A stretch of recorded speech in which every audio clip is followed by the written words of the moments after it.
Ils avaient pour eux une attaque époustouflante et un parcours qui avait fait naître les plus grands espoirs. Mais les Bleus ont tremblé trop vite face aux champions d'Europe en titre. À la 22e minute, l'Espagnol Mikel Oyarzabal ouvre le score sur pénalty après une faute de Lucas Digne sur Lamine Yamal. S'ensuit la sortie du défenseur français William Saliba pour blessure et l'équipe de France s'enfonce. Les Bleus, fébriles, multiplient les fautes, ils perdent la confiance et de nombreux ballons. Cette équipe d'Espagne est forte, elle l'a prouvé. Et nous, on a été un peu en dessous.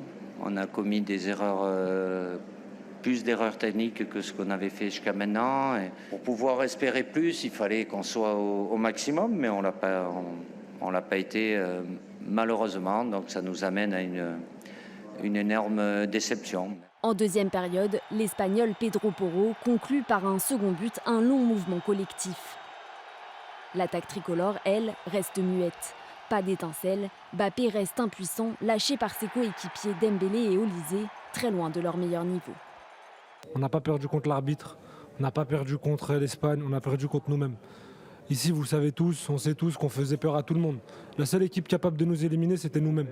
Et aujourd'hui, c'est ce qui est arrivé.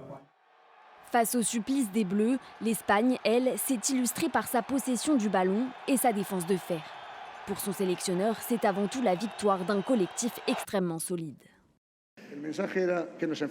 Le message était clair. Nous avons affronté l'une des meilleures sélections du monde. Mais en face se trouvait la meilleure équipe du monde. C'est avant tout un collectif. Et un collectif comme celui-ci est impossible à arrêter.